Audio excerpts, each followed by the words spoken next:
ไปบอกยืดเคลียร์เหมือนฝ่ายใหญ่ดิใหญ่ช่วยถ้าจะไม่ไอ้ด่าเราดีด้าตลอดมันเอาดักตอนเราเลยมันเรื่ออย่างนั้นก็มันเรื่อเรามีตัวใหญ่กรงเลยอะไรตัวใหญ่หันกรงใจเด้งตัดเคลียร์คนตั้งกันรู้ครับพี่กองโอ้ยมันบริยอมดื้อนะครับใส่ว่าจ้าไม่มีประโยชน์นะครับโอ้ยมันกลางสุดแล้วครับนัดเทียมเลยตรงนั้นเอาไม่แทรกต่อทีเลยโคตรแรกครับกลางแล้วมันตีตะปูใส่แล้วมันเหลี่ยวก็มาขึ้นผมก็เล่าก่อนตีตะปูมันออกตีมือมันจังหน่อยอะไรกดมือดันชื่อ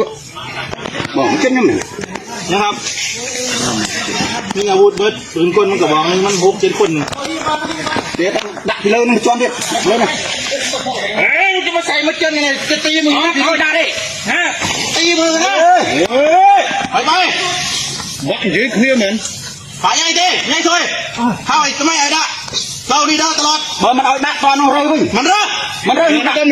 ย่างนั้นก็มันเรื่อเรามีตัวใหญ่กรงเลยอะไรตัวใหญ่หันกรงใจเด้งตัดเคลียร์คนเรามีตัวใหญ่เคลียร์กรงตายแล้วอะไรไม่กินทอดจังทอดอยากทอดอะไรมึงทอดไปไอ้ตรวจน้ำเข้าเห็ดหมานี่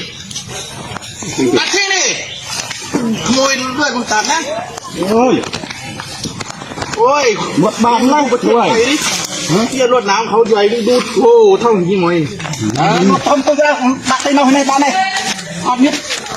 เอาไปอะไรปะดาวดำไม่สวยเว้ยเดี๋ยวจะบอก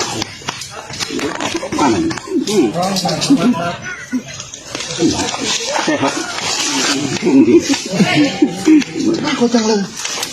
ไปนี่โอ้รวดน้ำมาแต่ใส่ได้ใหญ่พร้อมตะดาบเหรอตั้งมาบัดตำนานกูเตี้ยตั้งไอ้ตอนนี้เนี่ยเตี้ยตั้งเหรอเตี้ยตั้งบอกไอ้ตอนนี้เป็นไงแตกเลยจำมือถนัดเลยก็ตัวแฝงแล้วมาได้ใช่ด้วยมันเต้าเนี่ยเดินตลอดมาลงไอ้ได้เกี่ยวมันได้จ้ะได้เลยกระดาษได้เกี่ยวเราได้ยังก็ลาได้ยังให้ไอ้มาได้ก็ลาไม่ไอ้ก็ลามาบ้านไอ้ก็ลาเอาไอ้มันเป็นอะไรก็ลามาเลยก่อนไปเลยจังไปเลยมึงจวนได้เคยเจ้ามือเฮ้ยผ่านนี้จะเก่าสินเข้ามาดิกลัวมึงเหรอไม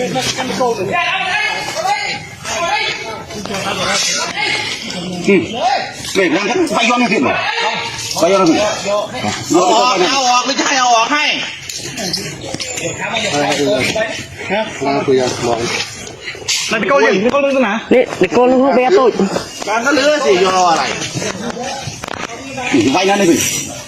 เฮ้ยมึงตีใส่ที่กูตีมือนะกูบอกเลยเอาทีกันบ้างเอาทีกันบ้างเอาทีกันบ้าง